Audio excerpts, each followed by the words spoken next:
Welcome in, practice owners. Today, we're talking about why your marketing is working, or maybe more importantly, is not working for your private practice. Imagine for me a river, and you're looking at it, and the river is going to be pretty static, meaning you see the shape of the river, ebbing, it's flowing. It's a core structure that's not fundamentally changing when you look at it. If you were to step into the river, though, right, it's always changing.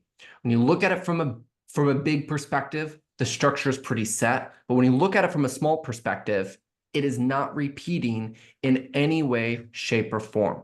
Today, we're talking about, especially in private practice, the fact that circumstances, especially in small details, do not repeat. And this is often why when you're following quote unquote best practice marketing concepts, structures, and thoughts out there, oh, it worked for Mrs. Jones across the street or across a different state or for the coach that I'm working with, why it might not be working for you. So stick around through today if you want to understand how to get your marketing to work and how to get it to work even better, especially through channels like Google Ads and otherwise. Yeah, Let's dive in. we talk a lot about Google Ads, but I think I'm actually going to get us started with SEO today. Um, Great. Maybe like 6 months ago, 6 to 9 months ago, Therapy Flow changed its SEO strategy dramatically. What we saw in the data was just simply that our clients needed more content delivered, and the practices that were delivering content at a higher level were the ones who were getting results. And so one interesting thing about partnering with a company like Therapy Flow, that although we sell SEO, we sell an SEO strategy. We sell the Therapy Flow way of doing things. And so when we changed our strategy, we noticed that the clients that were following suit with our strategy were getting results better, faster, more succinctly, more efficiently, even if it maybe changed how we did our internal cost structures or the systems that we deployed. But we do that sort of thing to create insurance. And Yeah. so I think something that's really interesting about keep the big structure, like keep the general big strategy, but the little details inside of the strategy have to tweak. And a cool thing about working with a strategist company like us, we're delivering a strategy, a scale system.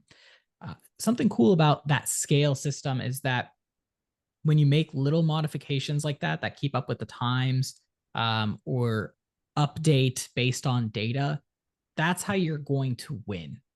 That's how you Yeah. stay competitive. That's how you follow the algorithm updates. That's how you're updating, and using data as a feedback loop to scale and protect yourself from fail. Certainly. When we think about it, really, it's this idea of big structure, little details. And yeah, like everything has, the big concept and the little details. Thing about pizza is generally bread, sauce, and cheese. Websites generally follow, right? Homepage, service pages, contact us page. Converting copy, right? Typically follows, call out your audience, right? Hook them in and then deliver some information or talk about their pain points, right? Some general structures. Those are great. We actually need to get there, and that's needed always first. But as the therapy market matures, or as we're talking to a lot of group practice owners here today, that you've done the 90% of the work, meaning great, you've built a great structured website, you've started ads and SEO, you've done large structural work, and now you're struggling for nuanced performance. That's what some of these small detail awareness pieces are here. And it's a painful lesson that a lot of practice owners have to learn, is they do all of this big work and they think that they're at the finish line, and they've actually missed the step, the consistent step of contextualizing the exact thing that's in front of them more and more, those 1% changes, which we'll be talking about next week, actually. And so bottom line is, what works in California generally will work in Texas generally. What works for the practice owner across the street generally will work for you generally. But what works specifically in California or specifically for the practice across the street will not specifically work for you.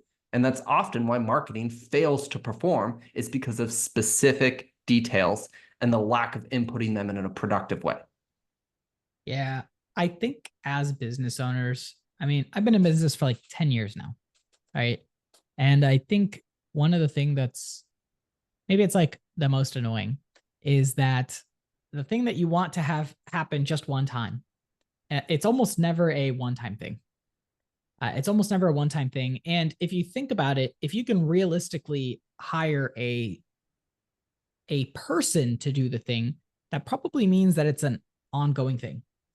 And so I think when I look at practice owners who are trying to get away with doing one-time things, I'm seeing a shallowness, maybe a naivete. I'll give it a naivete in maybe some of the actions that they're taking. And when you think about it, there's different levels of this engagement. And I think to maybe move into our next point, there's this level of ownership and partnerships that you will have in your business. Maybe at first it's okay to have that one-time SEO optimization on your website. It's like that one-time thing. But the reason why marketers specialize into search engine optimization is not because they do one-time audits for their life for their living. It's because they sit down and do search engine optimization for a business on an ongoing basis, and they can build a career like that. And so the actual action of search engine optimization is this long-term, long churn activity. And as a business, you kind of, as you grow, you have to scale up and graduate through those layers. Because if you're always stuck doing just the, hey, Donnie, can you handle an SEO audit this month? I know that you're kind of like a generalist, but let's figure out what we need to do, and you can figure it out and own it. That changes as you grow and you start having people who are completely owning the full process on an ongoing basis, or maybe you're partnering with someone on an ongoing basis to actually do all of the work at a partner level, right? This is like someone who's owning the channel, doing the thing at a high degree for an ongoing time, and they know the brand, they know the strategy, they know the competition, they know everything that's associated with your practice in this case. Let's use a non-marketing example on the ownership that's required for success in private practice. Let's think about your like clinical results, specifically your retention strategies, which we've talked about in some other videos as well. You reached a critical point, right, where you hired some clinicians and they're now delivering your product for you. And without you as the owner involving yourself, training, looking at the numbers, seeing if we're experiencing a good clinical retention, it's either going to hit a natural outcome with no attention given to it, typically lower performing than you want it to be, or you have to involve yourself to give specific details. It's not a macro thing. You have to give individualized attention to every clinician on your team, because every clinician experiences the reasons for their good or their bad retention differently. And until you hire and train a manager, right, to do these actions, or your manager knows how to do it, and you get even further separation from it, then, right, you have this ownership. There's no agencies, there's no vendors out there, right, that specialize in coming in and fixing your 7 clinician team retention strategy, right? You have to take ownership of that if you want that number to improve. Let's use a marketing example. Recently, we just completed a brand new website for the Therapy Flow CRM. And we used a great person on our team to all of that, but I had to act as a tastemaker, right? They probably were getting about 97% of everything that we wanted based off of the scope of the project. But for me, it was still up, right, to have Therapy Flow represented correctly, to go through and make sure that it spoke most appropriately. These tiny details, these tiny copy changes, these tiny image changes. And because there's not another individual on our team, right, to get it to the final finish line. And not everything is like that. That kind of was a one-time action, but that will be involved until you either hire on your team or form a partnership that can do the consistent work of optimization or do the consistent work of reading the details and making the updates to them. Um, I think as you're kind of looking at this process, guys, um, what what needs to be owned, and are you the practice owner owning everything? And I think the question that you need to ask if you have a team is, if you have a team, are you the business owner still owning everything? And what level of partnership or scale can you create by either offloading certain elements that maybe have a lot of specialists? So like, I think one of the easiest things to ever offload is probably marketing.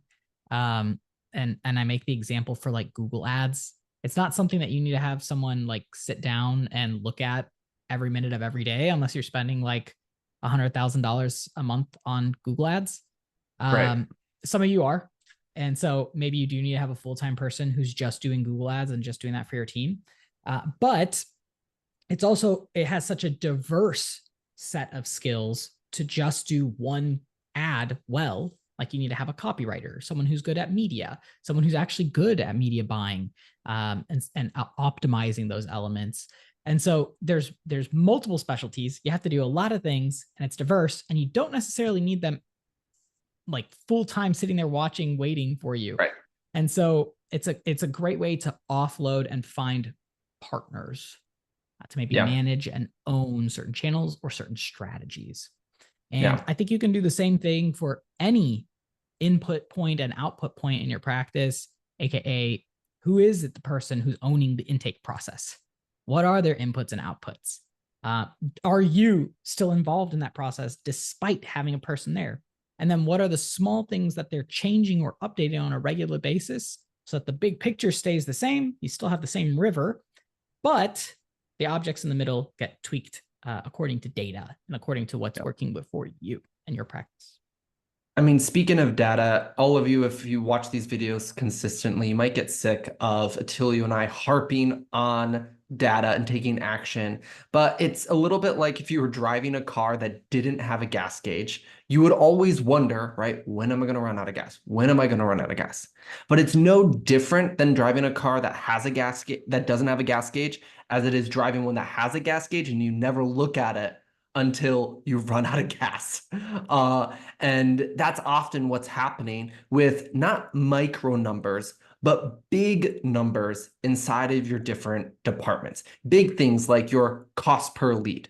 Big things like if I ask 9 out of 10 practice owners, hey, do you have a general idea of how many web visitors you get on a monthly basis? Just total views on your website. Most don't know or have access quickly or looking at even monthly these big marketing channel numbers, these big intake numbers and some of those things. And so that means you don't actually know, right? You come and you be like, oh man, inquiries dried up. Well, if 6 months ago you'd started to see the decline in your traffic organically, be like, are my keywords changing? What's going on? What do we need to change? What do we need to do differently? All that stuff. And so within all of this, right, you can't ignore the information that tells you the actions that you need to take. And if you're not going to take the actions, you have to just make sure you're either hiring or partnering with someone that will take full responsibility. And Attilio spoke to all of those layers of Google Ads require unique specialties if you really want to do them at a high level, from the ad targeting to the copywriting to the campaign tracking to landing page optimization to the CRM integration, all of those things.